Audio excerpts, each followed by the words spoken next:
Hey everybody, what is up? Welcome to a new episode of Battlefield 4.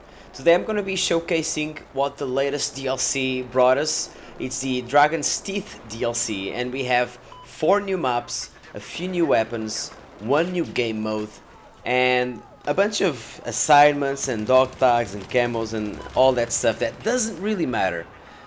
So I'm going to be focusing instead in talking a little bit more about the maps, the new maps, and the playstyle that I am using in this specific gameplay that you are seeing. This specific map is called Sunken Dragon, sorry, and it features like this huge restaurant in the middle of a lake where it's actually was supposed to be floating, but guess what? Surprise! It's not floating anymore, and it's getting, you know, the foundations must have been broke, and what happened was the restaurant kind of tilted and went under the water a little bit. So it's kind of nice fighting there. It's really detailed. It's impressive to see the amount of detail that that specific part of the map has. But then the rest of the map also it's quite detailed. I like the more infantry focused feel that these maps have. But you know what? When I think about infantry focused gameplay, I think about maps such as Strike of Karkand, for example, or maps such as Sharky Peninsula. The versions from Battlefield 3, of course, not the versions from Battlefield 2, but even Battlefield 2 was an infantry-driven map. And then I remember also the maps from the like Epicenter and the other maps from Battlefield 3 DLC, from Endgame and from Aftermath. Those maps were definitely really infantry-focused. And these ones, even though DICE claims that they are infantry focused, you have more room to maneuver with vehicles than the previous infantry, quote-unquote, infantry focused maps from Battlefield 3. And this is nice though, because I actually think that these maps are actually balanced between an hectic infantry gameplay and a little bit of vehicle action when you're playing Conquest Large, for example, or Capture the Flag. So it's definitely a good formula. I enjoy it. In terms of level detailing, some parts of the level are quite detailed. Other parts of the level seem like you have props used in other maps and they just glue them together and use them in this map, and it looks kind of weird in some parts of the maps. You have buildings, entire buildings that you have in Siege of Shanghai, and other buildings that you have, for example, in Flood Zone, the parking lot from Flood Zone. So it's kind of weird because you can clearly tell that it's the exact same building in a different map. So that was a little bit lazy on their part, but overall the gameplay provided with a level design, it's quite pleasant. I like it. You have room to be a run and gunner, you have room to be a sniper, you have room to be an engineer, even if you are playing without a vehicle. In a gameplay that I'm going to be showcasing really soon, I'm going to be playing as engineer, even though there are no vehicles other than transport bikes. But the destruction actually comes really in handy in those maps because you have a lot of buildings, you have a lot of interiors, and it's still not Bad Company 2 like, where destruction is really vital and important and you can almost bring down everything, but you have a lot of walls that you can destroy, and you can create shortcuts or lanes that you can escape from. You know, just improvise an escape route with an explosion or with an explosive, sorry. And I really appreciate the effort. Just so you know, this DLC and the next one is actually being handled mostly by DICE Los Angeles, and that's why probably we see a different pacing, a different feel for the map. I actually enjoy it. I dig it.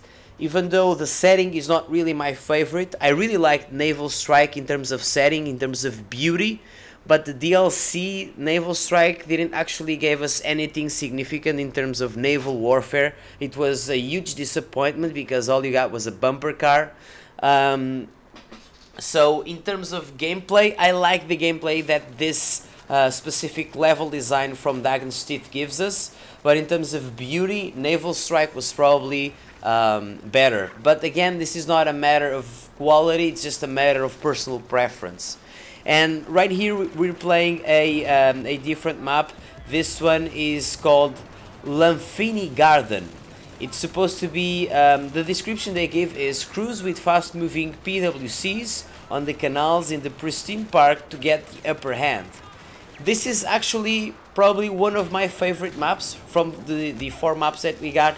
This and Pearl Market are probably my favorite. I really like the verticality they added with the train tracks that you just saw there, and I like the fact that you have a huge garden surrounding it, and believe it or not, there is plenty of cover for you to move from one objective to the other without being exposed. Even though there's really high places that snipers can take advantage of, you have enough cover on the ground for you to use it to your advantage and just move around. I like the way they made things.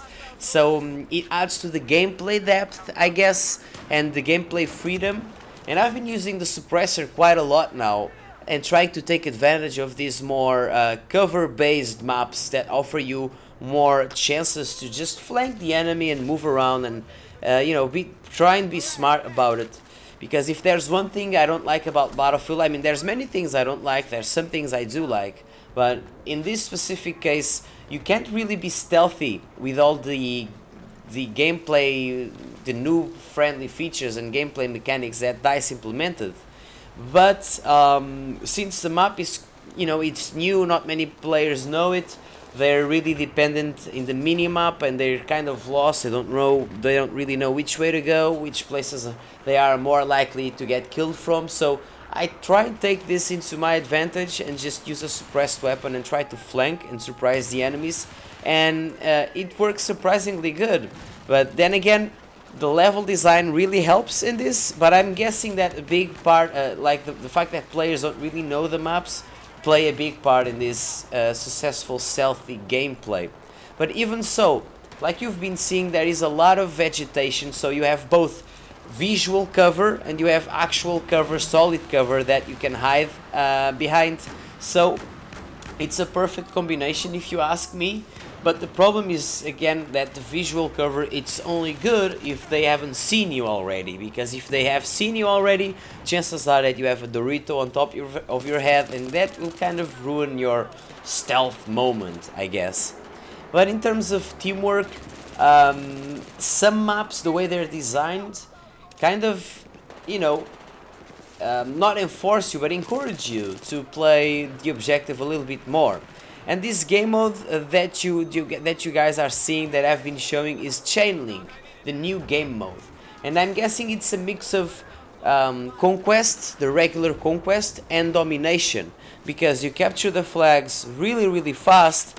But the detail here is that if you chain flags together, they generate a higher points, they generate higher scores. So you are more likely to reach the limit, or to basically get more points the more flags you hold. So, and if they are close together, in this case chained together, you will accumulate higher point streaks, I guess. So the gameplay depth that this adds is that if you manage to disrupt an enemy chain link, you will actually just really slow down the way they are scoring points.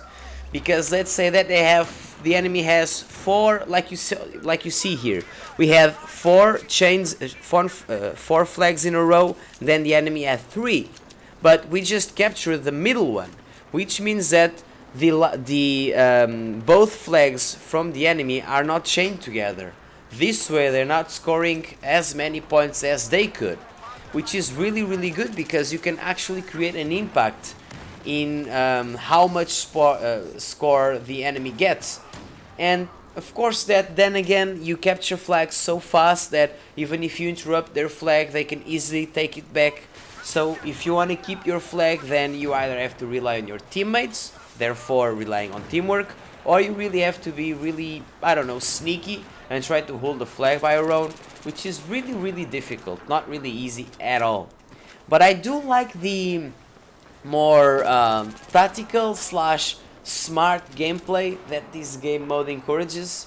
At the start it just seemed like, you know, a clusterfuck. Okay, this is like conquest with domination. Just cap flags as much as possible, you know, just feed that ADHD syndrome. But when I stopped to think about it a little bit, I was like, oh, okay, so if I disrupt the enemy chains, chain link, I can actually make a difference. Okay, I dig it, I understand. Because at the beginning I thought that you could only move to one flag, or if you could only capture a flag if the previous flag was belonging to you. So it was basically similar to PlanetSide 2. You couldn't sneak around the enemy back and capture a base that belonged to the enemy in the middle of nowhere. You can only capture in PlanetSide 2, you can only capture bases that are right in front of you, of a base that you have captured. So basically what happens is it forces the action into the center or one zone only. So it kind of becomes a little bit of a clusterfuck. But chain link, it's actually not like that. You can go and capture a flag really far away from your flags, and it doesn't matter if all the flags in that zone belong to the enemy, you can still capture them. So it was kind of a relief when I realized that. Now we're playing Pearl Market, the third map in the DLC. I'm not gonna be able to show you the last one, the propaganda, because it's actually quite nice, the propaganda map. But I won't be able to show you that one because then the video would become huge, and we're trying to fit everything in a 20-minute video. But I will do more videos and I will show you propaganda. But this one, it really reminds me of Flood Zone. It definitely has the feel of the Flood Zone, and I was kind of lost here just running around because I was trying to get to the flag that it's up there, right on top of us, and I had no idea how to get there. I will figure it out eventually in a few minutes. But this map, like I said, captures the feel of Flood Zone, so it has a lot of verticality, but there's the Levolution. I really don't know what the Levolution event is in this one. I really don't know. I don't think it's anything similar to Flood Zone, to be honest, because that would be kind of repetitive.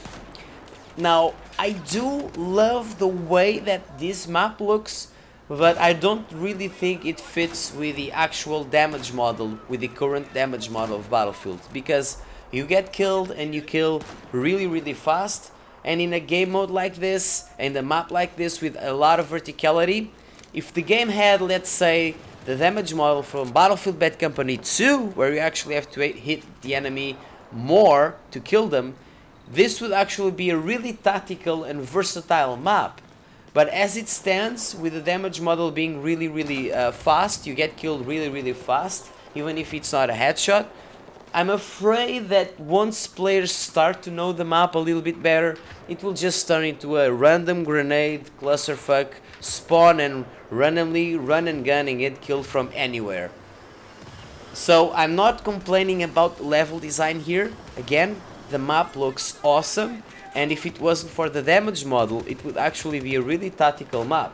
But as it stands, I fear that really soon the map will just become a similar to like Operation Locker, but instead of being underground, you're fighting on top of a building, you know?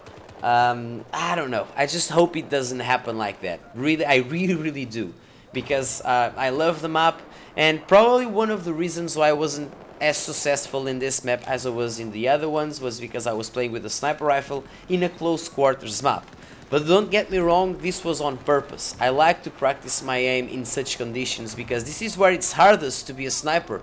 You either throw the first shot or you're... yeah, and what the hell was this? I think the guy was vaulting over this ledge here and I knifed them right on time. Really weird. Oh, by the way, and that robot you see there, it's a battle pickup. You can't really equip it. It's just like the weapons that you randomly pick in the map that are really overpowered. And obviously that one is overpowered as well. I would have removed it. I wouldn't even include it in the game, or I would considerably lower the amount of damage it does or the amount of armor it has. Not the way it is. I don't really like it, to be honest. I think it's another game-breaking, noob-friendly feature, but whatever. But as I was saying, I was talking about me playing as a sniper in a really close quarters map. It seems like a bad idea, and it is from a performance standpoint. I'm not gonna perform as good if I was using, let's say, I I don't know, an assault rifle, a PDW, or a carbine, or an LNG, you know, just a weapon that is able to shoot or capable of shooting multiple bullets. But like I said, I like to challenge myself, and because the thing is, if you only snipe in maps where you are comfortably, you have a really comfortable space between you and the enemy, and even if they shoot at you, you just go prone behind cover, reload, and try again, and then they're gonna miss a lot of shots because they are far away from you, and you have the advantage because you have a sniper rifle. Then you will never be quite as good as a sniper as you could be, especially in those situations where you are taken by surprise and you have to shoot those reflex shots, you know. So what I'm trying to do here is be as versatile as possible with the sniper rifle. I also have the C4 to help me. I was just sucking hard here. How can I even look at this? 3 C4 and I couldn't even kill the guy. And then someone pops in. It was invulnerable. The first knife didn't count. The second one counts. But you know, you take a lot of time knifing. But that was my decision anyway, so I got punished by it. But like I said, it's just a matter of being stubborn and keep trying to play with the sniper rifle, improving, and hopefully when you are playing in a map that actually, you know, rewards you for being a sniper, you will really be a really, how can I say, an asset to your team. You're going to be able to snipe enemies from a distance, but if they come close to you, you can still take care of them with those fast reflex shots and that good environmental awareness that you earn when you're playing as a sniper in a really close quarters map such as this one. So it's just a matter of sacrifice in the name of a greater good, I guess. But I do like to try this map, and I'm gonna try this map, and I'm gonna show you. Obviously, I'm gonna make a video about it as well. When I'm gonna be playing this map with a different weapon, see how things go. Maybe the idea that I have that the verticality doesn't really fit with the damage model. Maybe my idea will change. Maybe I will think that it's balanced by then, but I don't know. Flood Zone excels because even though it has vertical gameplay, it also has like you also have, how can I say, some zones where the action isn't as hectic, so it kind of slows down the pacing and lets you think clearly and just, you know, try and figure out the best path to take. While this map, it's like the center of Flood Zone spread through the entire map. It's action, action, action, action, action. And the thing is, here's the catch, guys. I was playing in a 32-player server, not in a 64-player server. So if I already thought that this was really action-packed with 32 players, let alone with 64, I can't even imagine it. But I will try and play with 64 players and show you guys how it plays out. But meanwhile, I'm gonna just, you know, just keep playing it with a 32 player count to get a better understanding of the map, and then I'll move to 64 players, hopefully try and play Capture the Flag. I think it's gonna be really fun in these maps to play Capture the Flag. Meanwhile, the next map will be shown in the next video. Thanks a lot for watching, guys, and I see you soon. Cheers.